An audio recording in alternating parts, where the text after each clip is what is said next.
Welcome back to the podcast. This is the final episode of Creative X Community, the intersection of creativity and community. I'm here with my esteemed colleague, Dave Mai, who I was actually going to bring my glasses today because I feel like a lot of people get us confused for some reason, which I don't know why. I think obviously we're both on spectrums of Asian, and I think in this town sometimes people just assimilate that all into one bucket. And so I've often been confused with you, maybe because we both have dark glasses sometimes.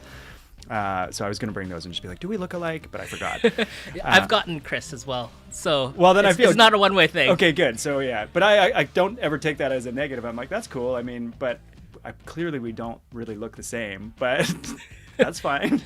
Video guys. Asian spectrum. I guess when you put like Asian spectrum, camera guys like into one thing, we're just sort of living in like a bit of a cliche stereotype that, we just happen to dress the same and look the same and have the similar style of classes. Yeah, we got the same haircut too. Same haircut, yeah. That's more also brought on by the fact we probably have families and children and things, I'm sure. Yeah. Cool. Well, tell me a little bit about how, because you are a mixed sort of multi-hyphenate creator as well. I feel like that's just kind of the norm these days, but I've known you since I moved here. I started hearing your name in music circles for sure and audio production. But then very quickly you were into filmmaking and all that as well. So maybe just tell me kind of what you do on a day-to-day basis and then we'll go from there. Yeah. Well, it's changed over the years. I started as just a musician. And I got into music recording and I went to audio engineering school. But before I went to college, I was trying to decide if I want to do graphic design, filmmaking, or music production. And presently, I kind of do everything. But yeah, I went to audio engineering school and was really into doing sound design for film. So I was working with the film department, composing a bit of music for them, and eventually got on a camera. Our mutual friend Andrew Jacobate got me to come shoot some video for him. And I'm like, oh, this is kind of cool. I can work with a camera. It's got buttons. I know how to press buttons, and there's sound coming in. And I just really like media because it's a super powerful thing. You're shaping perceptions and using your imagination to portray these ideas that can impact people's lives, impact their businesses, impact their art. So that's what really drove me into the media field. I was having this kind of thought the other day because, we've both been in this for quite a while now, decades, right? And we've seen a lot of things change. I mean, when I first moved here and probably for the first few years that I lived here, there were only a handful of other photographers. There was only a handful of other video people or people in this media field. And you knew who they were. There was, maybe you and Andrew, like you said, and maybe a couple other people in Kelowna. There just wasn't that many media professionals around. And now I can't even count how many there are. It feels like every day I encounter a new website of some new photographer, a new video person, and there's just so many. But the flip side of that is that the pie is so big too. There's just so much demand for what we do. And I guess to your point, I started to kind of look at it and be like, wow, maybe I should have gone in the direction of construction and building these huge buildings. Maybe I would have made more money or whatever. It's easy to go down that path when you're like doing the calculation at the end of the month. But when you look at like the most powerful companies in the world, a lot of them are media companies.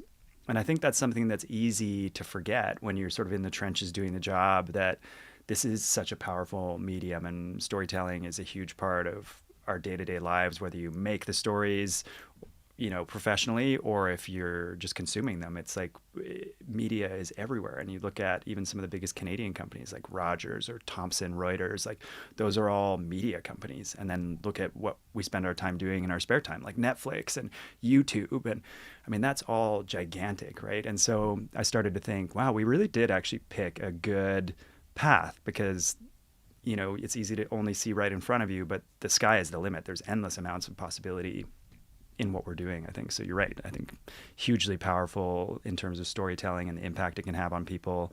Business wise, I think there's a lot of opportunity as well. And it's, easy to think like when we live in a small town that, this is how the only, like what we're doing is what we're doing, but there's so much more than that. So Yeah. yeah.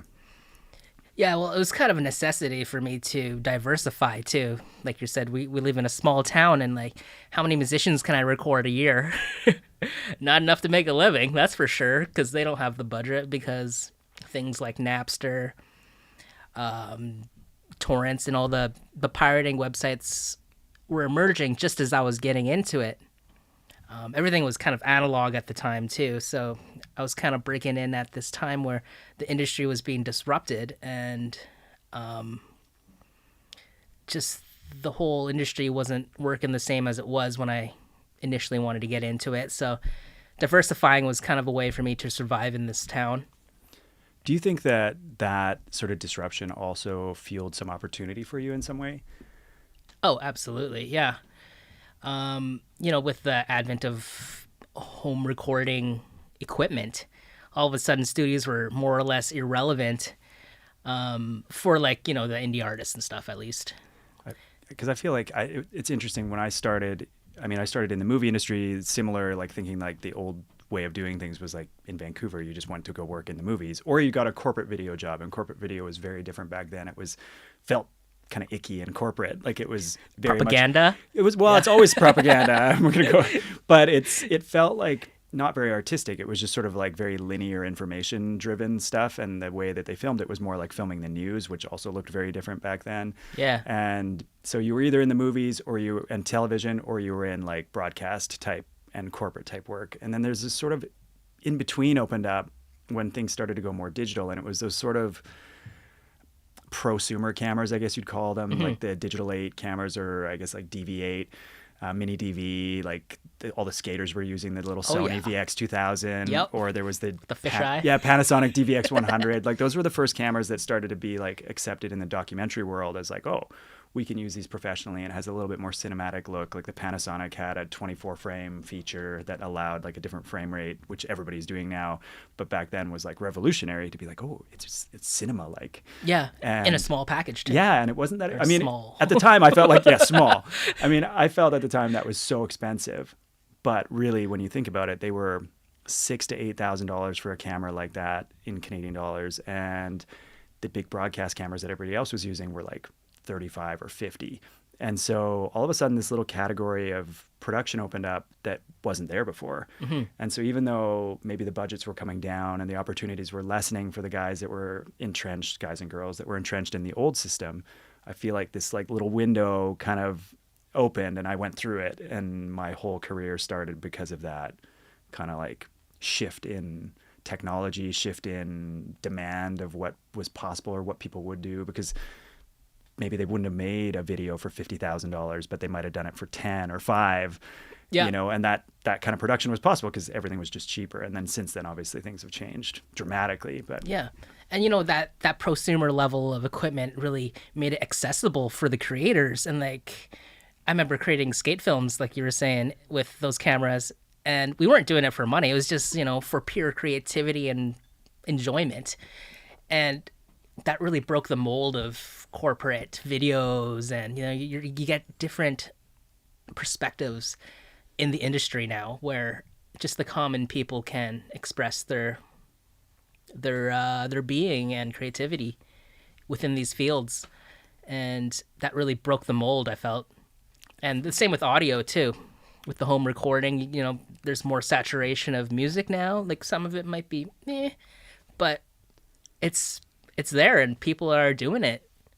Well, definitely, yeah, the opportunity. We're hearing from musicians that we never maybe would have. You can think of a number of people that got famous on YouTube. Yeah. Like Bieber, Dua Lipa, like big stars that they got their start by making YouTube videos, and that wouldn't have been a thing before. And they may never have been discovered had it not been for these like sort of alternate media forms, right? Mm-hmm.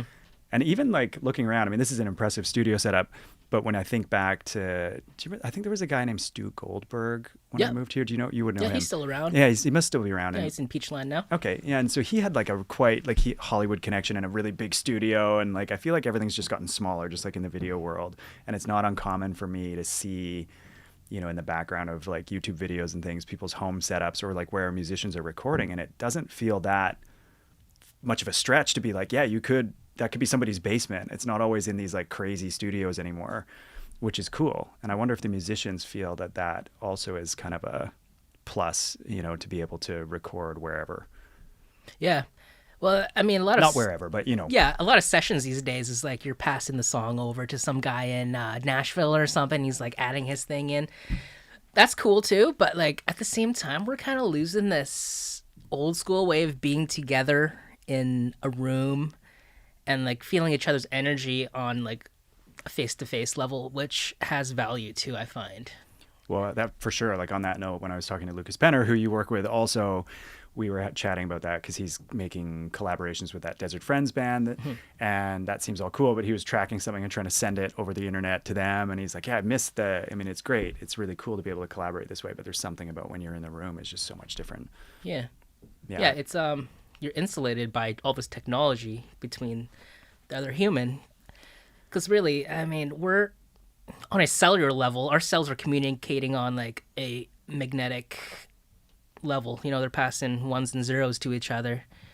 And we translate that through thought, which gets captured through our mouths, you know, into the microphone, through the cables, and then to the computer, and then through however the internet works. And then they have to decode it on the other side. So they're like, there's this huge like thing in between, and it doesn't necessarily translate sometimes, but sometimes it does. I guess it like opens up the possibility for that relationship to continue, because it's pretty hard to be in the same space as somebody all the time. But yeah. I 100% agree. Like you need to like feel each other's energy, especially with music. I feel like you can feel when a band just gels together. Yeah. And I don't know that you can do that online the same way. It's like a Zoom call. You're like, it just doesn't quite feel right. It's like, are you looking at me in the eyes or? I mean, it's efficient, right? Yeah. Like, but it's just not the same as being in the same room as somebody and feeling that energy. But I do think that it also allows for possibilities that just wouldn't happen, like collaborations that just wouldn't happen otherwise. It'd be too long between visits or whatever that, you know, you'd be able to actually make something together. So I think it's like maybe somewhere in the middle, but yeah, I don't know. Yeah. With that being said, it's impossible to get, well, not impossible, it's just harder, you know, like being a family man, and some people that I like to play with have their own lives and families too, just to like get a day where we can come together just to play music just for funs is really difficult. For sure. And then keeping that momentum and creativity flowing is like hard. Well, you know, I have single friends that are like, oh, well, you never call or never hang out and blah, blah. I'm like, I have no time for that. When you have kids, it's like that's where all 100% of your energy goes to, like putting food on the table, doing your job, and hanging out with your family. And yeah, I don't think it should be any different. But the people that don't have that situation don't always get it, just how little time. And they always say it's like you don't realize how much time you had until you have kids. Because yeah, before if I felt like I was busy and had no time, yeah, it wasn't even close, right? Yeah, that's funny how that happens, eh? Yeah. Like I think I became more productive after having kids. Absolutely. Weirdly enough. Yeah, there's no room to like mess things up. There's no room to like screw around and waste time. Like if it's going to get done, you'll have a limited window, and if it doesn't happen then, that's it. Yeah. I agree with you. That's been, I mean, kids are wonderful. It's been hugely focusing as well, right? That's probably part of the productivity. I feel like family has really given me a more clear purpose and reason to, you know, sort of knuckle down, right? Mm-hmm. Whereas before, you know, it's just about me, and like maybe like I still worked hard, but I just feel like it was different. The motivation wasn't the same. Yeah, for sure. Yeah, it would be easier to turn something down and maybe take an easy week or something. Not that I did that, but yeah. And I feel like you're like thinking farther ahead into the future too. No choice, right? Yeah.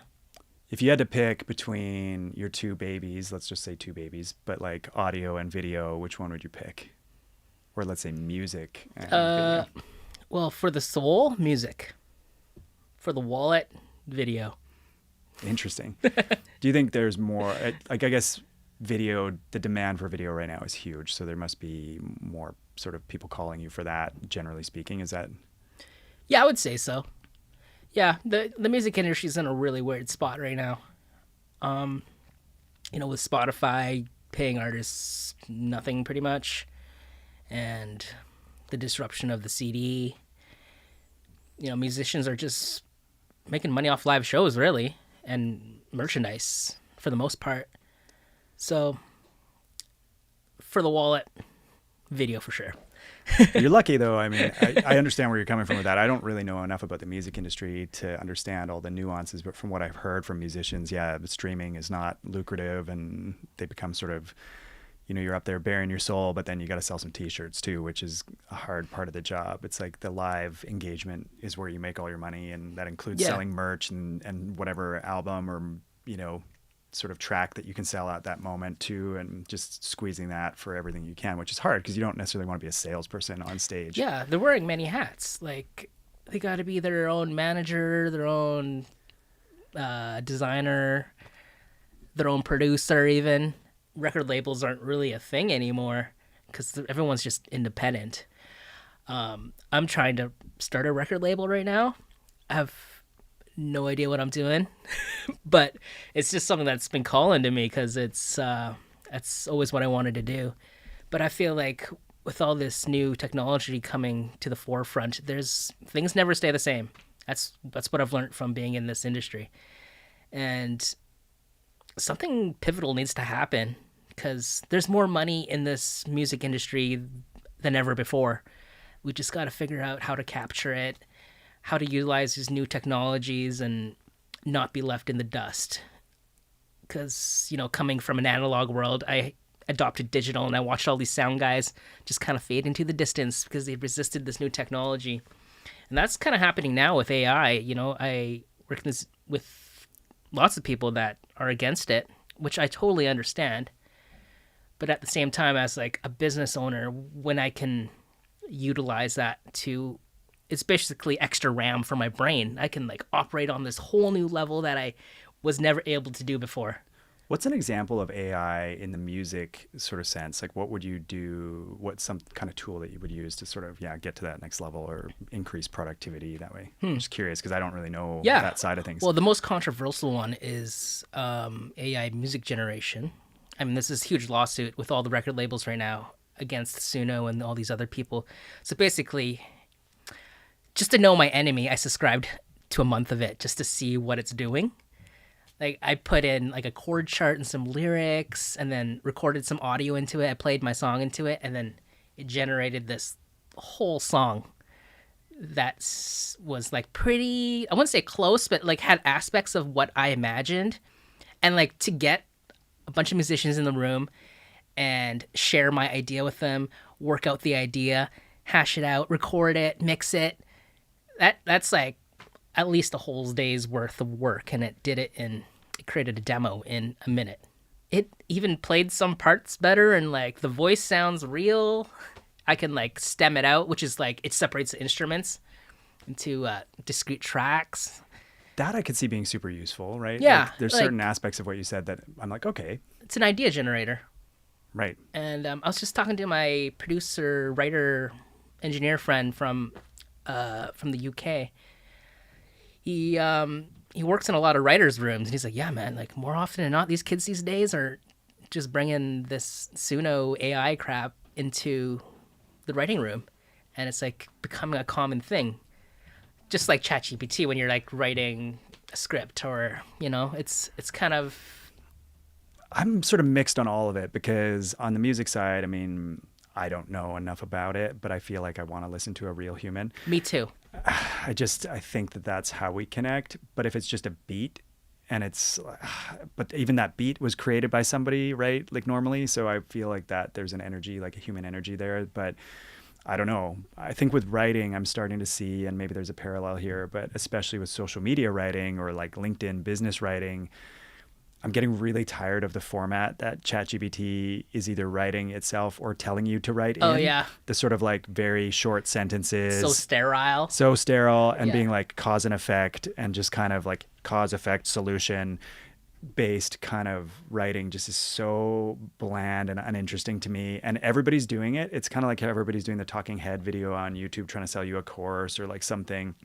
And when I'm looking at some of this stuff, I'm like, this kid's like 20 years old and didn't even bother shaving, like maybe it's a dad in me, but I'm like, I don't trust this guy to like further than I can throw him, because there's just no way that person has any life experience or career experience to say. And the flip side of that is that, like you said about starting a record label, you said you don't feel like you know what you're doing, but maybe that's a good thing in some ways. Maybe being stuck in these sort of old ways of thinking is kind of what keeps us trapped. But then on the flip side of that, I do value people's experience. And I think maybe now, age-wise, I'm starting to feel like I'm in the sweet spot of experience and youth, where I'm not so old that I'm irrelevant, but I'm not so young that people are going to look at me and be like, that guy there's no way he knows what he's talking about. So there's sort of an authority that comes with age too, that I think is good. Because when I see some of these like gurus on the internet that pop up in my feed, I'm like, dude, seriously?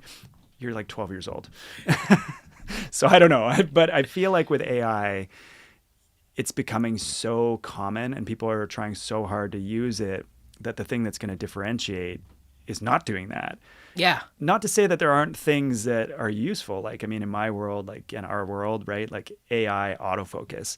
I mean, you don't realize it's AI, but like face detect, eye detect, autofocus is a huge thing. Like shooting an interview, you don't have to worry about, you don't need another person. Yeah. You don't need to worry about this interview being in focus. I can sit here and actually have a conversation with you and not worry about that little element that could be hugely impactful on the end production if it doesn't work out, right? Yeah. I can trust that technology. I mean, sound syncing, like when you just right click and you're like, sync all these sounds together, like all these different Those mic jobs sources. that you used to spend days doing. Yeah. So stuff like that is all AI, and it makes my job super useful. Or even accounting. The other day I was like, oh, do I need to like enter these bit by bit into QuickBooks anymore, or pay a bookkeeper to do it? Or can I just upload like literally Your bank every statement? receipt? Like I've got, I basically now don't do it in a shoebox. I just take pictures of them, but I've got like a digital shoebox in my camera roll and then in my Dropbox full of receipts. And then at some point I got to deal with them. Now, rather than one by one going through or even just putting it into a spreadsheet and then doing it, either way, it used to take a ton of man hours. Now I can literally dump all of them into ChatGPT and be like, can you summarize this for me into a spreadsheet? And it'll like categorize everything. It'll put the expenses with GST and like all the, like that kind of stuff. There's been apps promising to do that for years and it just never really worked properly. And you always end up having to hire somebody to do it or like spend endless amounts of time doing that yourself. But now you literally just drop it in there and like a couple minutes later, it's like sorted. Yeah. I mean, that's unbelievable. And that's a tool that I'm willing to use because it's very linear. Like there's no creative interpretation there. I just need to know the number. Yeah. It's doing the white collar job. Yeah. And so the blue collar job. I guess I see how some people are worried about their jobs, but I guess there's an adaptation that has to happen with technology. It's just like we exist because of, different things that happen with technology and opened opportunities for us. It's like the same in those fields, but yeah, it is disruptive. Yeah. But I feel like with art, I don't know. I just, I feel yeah. I feel so icky using Suno. It's like embarrassing. I can't even believe I'm talking about this on a podcast. But I think it needs to be talked about, though. Yeah. Like, I mean, this is a thing. It's not going to go away. Yeah. If you don't know what it is, people are like going to pass you because they may use it to some effect for helpful ways to improve their in-person art or whatever you want to call it, their own creations. They may use that as a tool to kind of like sift through stuff like maybe some writers are doing to like, but as long as it doesn't turn into that weird, like everything sounds the same, like the writing thing. Well, honestly, it's lifeless what it's producing. It has elements of my humanness in it, but at the end of the day, it's like it's a robot, and I can tell that it's like it's not real. At the end of the day, I can tell. But like other tools that I'm using is like video editing, where you can use transcript editing. That's huge in the documentary world because like how many times would you have to like go over the same footage and like mentally categorize it, where now you can just like search a keyword. I'm like, oh yeah, I remember when someone said this and like blah blah blah. Oh, there's that scene. That's a huge example. I mean, I sometimes end up with like 30 hours of interviews or 50 hours of interviews. It's insane. And that used to take an incredible amount of time to go through. And yeah, now you just search for like you have a transcript in minutes of like the entire interview and you just punch in a keyword and away you go. I mean, that is super helpful. Yeah. I mean, I'm still not relying on it to cut anything by itself. Oh no.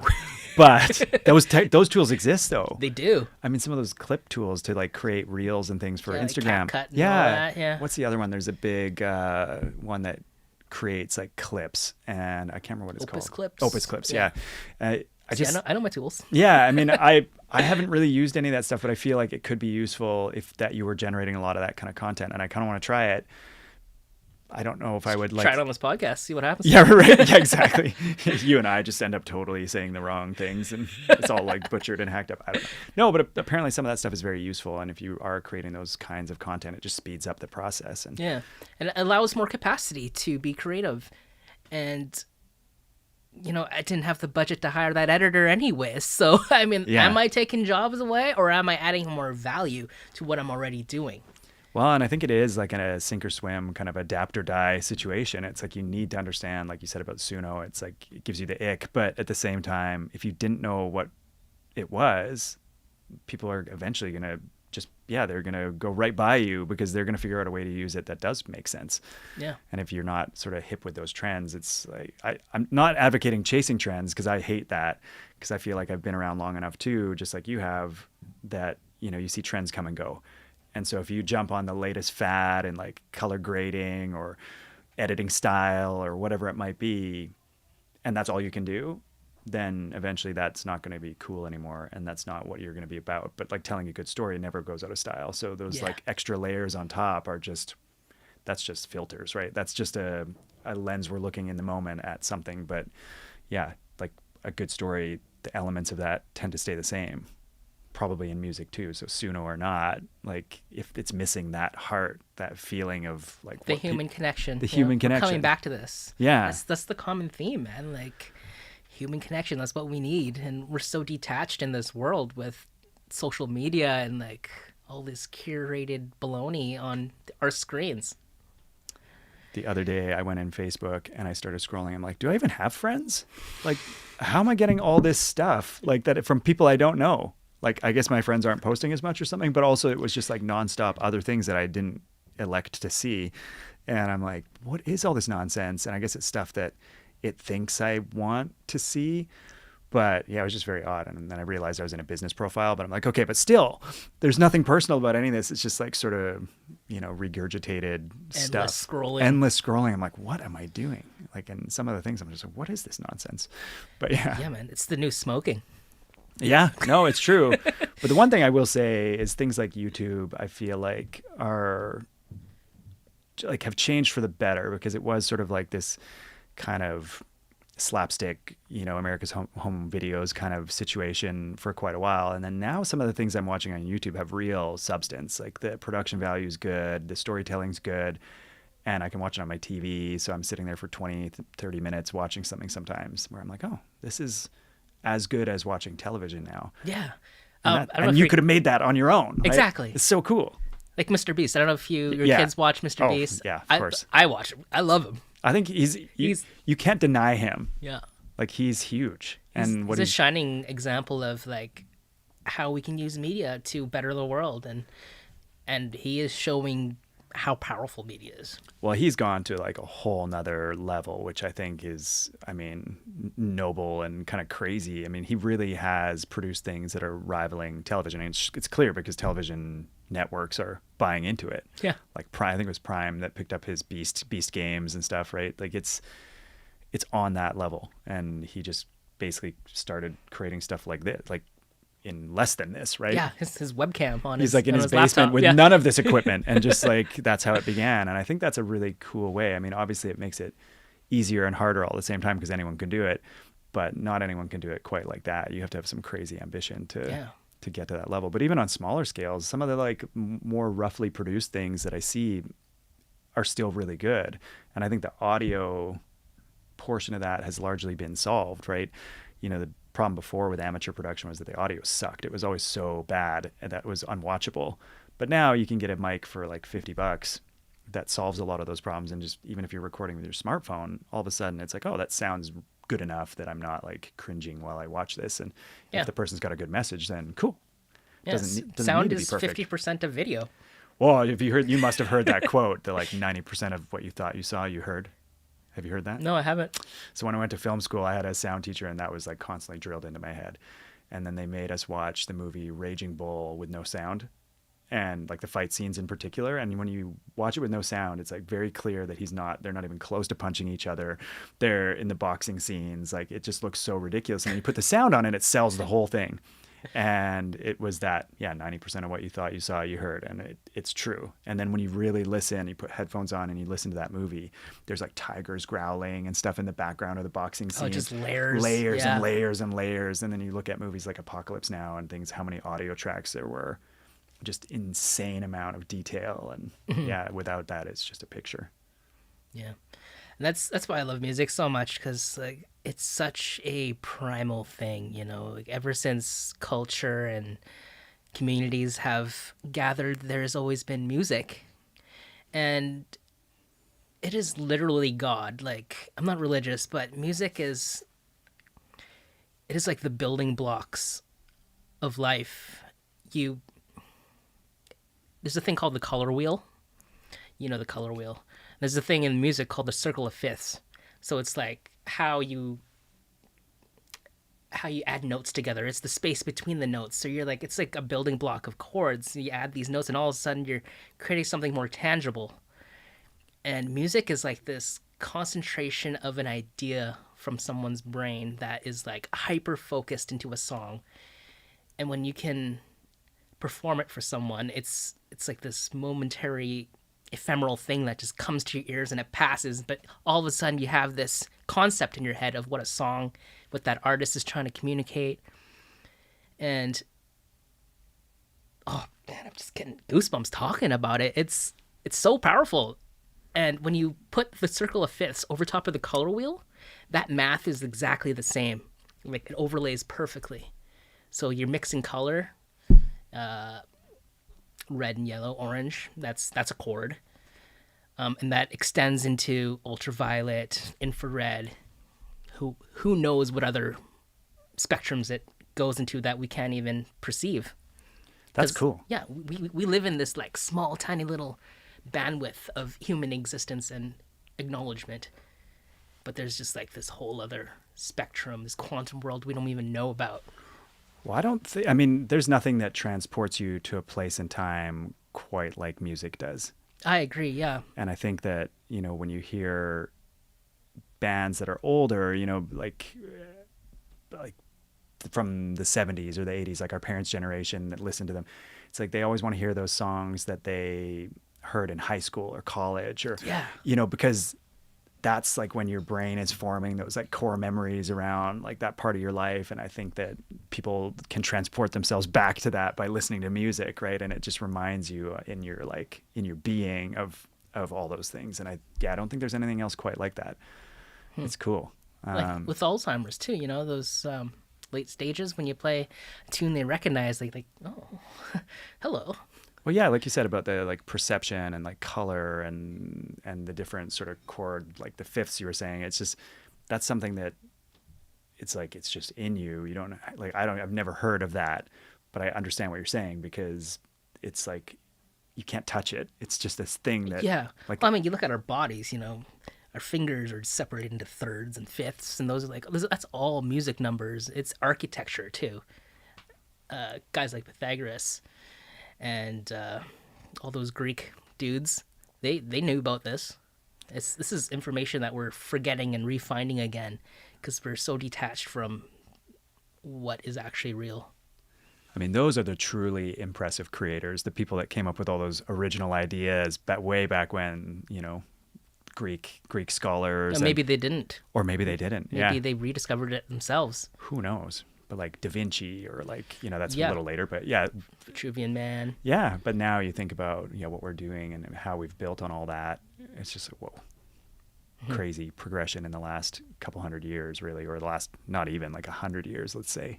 Whereas all that other stuff took, unless they did, unless they rediscovered it, then it took forever, right? Yeah. Well, now we're crunching numbers Thousands like of never years. Before. Yeah. I mean, they just put 35 years of Hubble telescope photos into AI, and like within a day and a half, it condensed all this data, and like they're finding all these like merging galaxies and It is all on some sorts. level just absolutely terrifying too. It is. Have you heard about Moltbook? No, what's that? It's like Reddit for AI agents. Humans can only observe. Go look it up. It's Oh. crazy. That sounds weird. It is terrifying. That sounded a little like 2001: A Space Odyssey to me. Yeah, you it's know? all Terminator-ish. Yeah. Oh, yeah.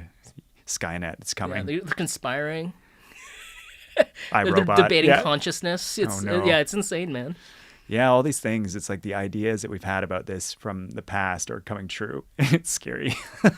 On the sort of like note, we talked a little bit about our town and just being in a smaller community, and I think that is both a blessing and a curse in many ways. And Yeah. for me, I chose to live here. I didn't grow up here, but I moved here, and everybody said it was like going to be the end of my career, but I actually feel the opposite of that. I think a lot of things I did were informed by living here, and the opportunities that I took were different because I lived here. Had I been in the city in that time, I might have not changed gears at all. I might have just kept doing the movie industry or whatever, and that might have been fine or not.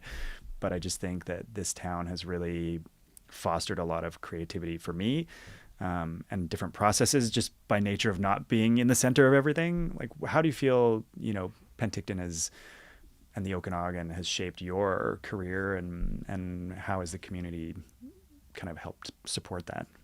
Yeah. Well, it's a pretty tight community, I would say. As an audio engineer, I get to visit a lot of venues to do sound production for the concerts and stuff, so I get to know a lot of the same people in the industry over the last 20 years and made connections with them. And, just through knowing those people, it opened up new connections. And I've got to see this town and valley change quite a bit, from being a sleepy small town to what it is now. Yeah, I feel like when I graduated college, I was about to go to Vancouver just to, that's what you're supposed to do, right? You're supposed to leave your small town. But I found lots of opportunities around here to make this home, because this is like one of the most beautiful places I've ever seen. And I figured I'd give it a good go to see if I can make something here. And with the internet and all that kind of things, it allowed me to, stay local here, make it my home base, but still be able to reach out into the world and make connections there. Very cool. Yeah, I mean, I can't think of anywhere else I'd rather be. I think the community here is small but very supportive, and because of that, it's like you get to know people pretty quickly, and Yeah. I feel like everyone helps each other out. And I mean, there are some limitations, but I think as the internet has changed things and technology has changed things and more people have moved here and more opportunities have come up, I think it's really like a great place to be at the moment. I mean, Yeah. I'd say we've blossomed into it a little bit. I mean, it wasn't always, I wouldn't say it was ever, it's not easy now and it wasn't easy then, but I think that there is just more happening now, Yeah. which I think is a good thing, because yeah, a bunch of years ago, it was kind of like, okay, I mean, I would say it was probably 5 years before I worked a local job here, after moving here. It was definitely, the demand for video was, I mean, there was a demand, but it wasn't quite the same as it is now. Now it's like every business, small, medium, and large, are all making some kind of content, photos, videos, all that kind of stuff. But back then, convincing a smaller business or even a medium-sized or bigger business in town to make a video was just like, It was a fight. there was nowhere to put it. There was no reason to, right? Yeah. Or not, the reason wasn't obvious. And now it's like, yeah, you can see it from the number of other businesses that create content that are out there. And, it's not an easy field to stay in. Not all of them make it, but it certainly seems to be a desirable profession. And I feel like now I'm like, oh, weird. It's like, I just kind of ended up here, but now it's kind of cool. Yeah. And like, working in a small town, if you're a good person, you do good work and you have integrity, that spreads like wildfire. If you can just be authentic. And yeah, and I think I constantly hear your name when it comes to music. I mean, all the musicians really love working with you and respect what you do. And even the other night at Lucas's show, he was like, oh, I got a grant to work with Dave Mai and we're cutting a track and it's gonna be awesome. And yeah, which is super cool. And to be able to be that instrumental in other people's careers too, has got to be a good feeling. yeah. Yeah. I think what makes me a good live audio engineer is that when the musicians come in, I try to make them feel comfortable because they're sensitive creatures. You know, you're in front of a huge audience, pouring your heart out. So sound checks can really derail a musician's performance. So I try to bring the good vibes, make them feel comfortable, assure them everything's all right. You know, I gotta put on this face where like, yeah, I'm confident. Because if you show a little crack in your confidence, they're like, uh-oh, this guy's he's doubting himself. Then they start doubting themselves, and you know, there's a vibe that they pick up on. We're literally emitting vibes. I know. I've worked with a lot of different sort of live streaming situations, maybe not music in particular, but like live engagements. And it's like, if somebody is stressed out and that starts to reverberate through the room, that creates problems, right? Yeah. And so even if something's going horribly wrong, if you can keep your cool, it helps a lot, because then maybe it's just your problem to solve and not everybody else needs to know about it and get all worked up about it, because then that just compounds and everybody's stressed. And yeah. And like, there's a reason why like you can feel someone's sorrow or sadness or joy, right?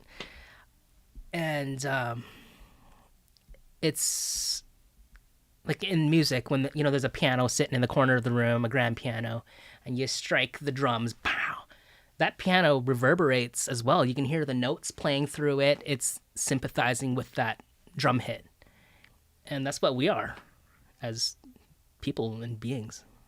And we are in control of our reality by the way we think, the way we act, the way we treat other people.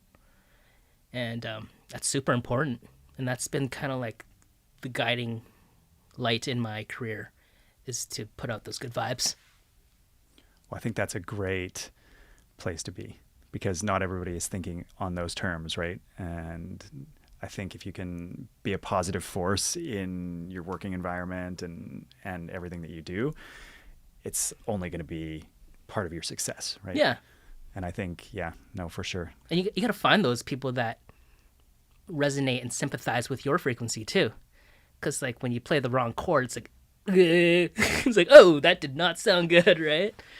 But you play that major fifth, and it's like, oh, that's when magic starts to happen, because you when those same frequencies combine, it doubles in music, in audio engineering, it doubles the decibel. So when you put those same frequencies on top, they double. So like you can exponentially build something really powerful with the right people around you.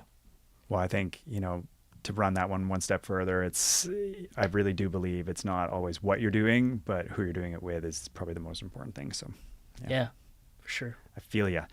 What's next for Dave Mai? Well, I'm working on a StoryHive project right now called Keeping the Dream Alive.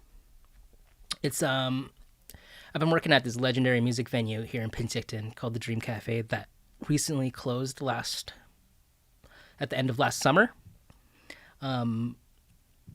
Ironically, at the exact same time, I received this grant to make a film about the venue. So now the film has changed a bit into what now? Now that the venue's closed and there's no oasis for these musicians to stop by in the Okanagan. But there's other venues popping up now.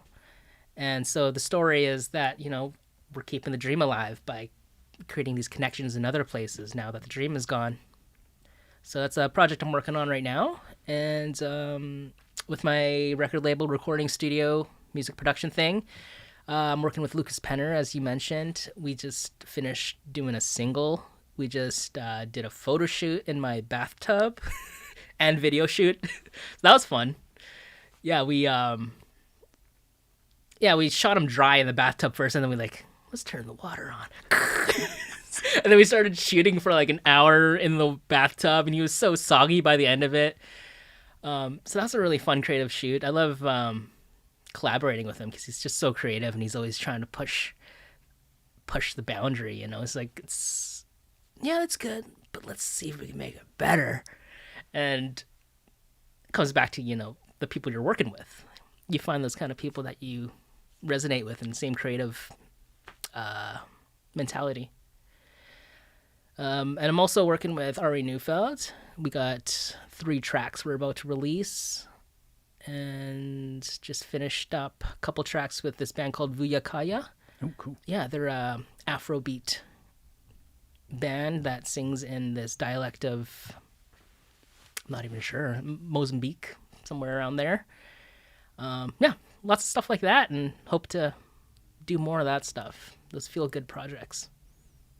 Well, I wish you continued success. And I think that, yeah, I mean, it seems like you're on to a good thing. And I think the music recording studio, I think, is a good place to be at the moment. I think there's a lot going on musically in the Valley, and I hope that continues to build for you. And Me too. I think that mixing in with your filmmaking too, it just makes it a really powerful kind of force to be able to do both. So Yeah, I feel like, I never considered myself a filmmaker or a music producer or engineer. It's just like, I feel like I'm accumulating all these skills to do one thing that I haven't figured out yet. And this might be it. I don't know. I'm probably going to find something else and be like, ooh, shiny thing. But always growing. I can relate. Yeah. I definitely can relate. I mean, maybe we're all just trying to figure out what we want to do when we grow up. Yeah. At the end of the day. But that's the nature of the creative profession. And I think even, maybe not just creatives, but I think creatives especially are always kind of looking for that thing. I don't know if we ever find it. No, it's the journey. Yeah. But it's all about the journey. I mean, it's what a great path to be on. Cool. Well, thanks so much for having me. I'm glad we didn't end on the note of Lucas Penner in the bathtub, just because this is the last episode of this podcast. So thank you for watching. If you've watched the episodes, I really appreciate it. I'm not sure where this goes next, but I do want to continue doing something like this. It's been a great experiment in being in front of the camera, which is odd for me, and just the format of getting to sit down with people like yourself and other creatives I've really enjoyed. So I hope that this continues on some level, but I have to figure out where that goes next. So take a little break and then see what happens. So yeah, thanks for watching. Thanks for having me, Dave. And then, Thanks, Chris. Yeah, we'll see you out there in the world soon. Yeah, buddy. Cheers.